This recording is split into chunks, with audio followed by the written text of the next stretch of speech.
బొట్టును బెట్టి మణిబాసికమును నుదుటను గట్టి పారాణిని పాదాలకు బెట్టి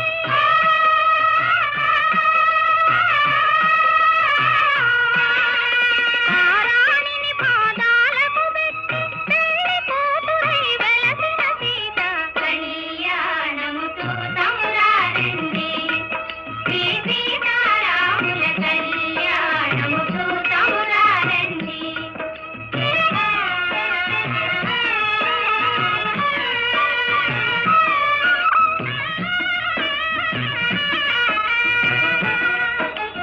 సంపగి నూనెను కురులను దువ్వి సొంపుగా కస్తూరి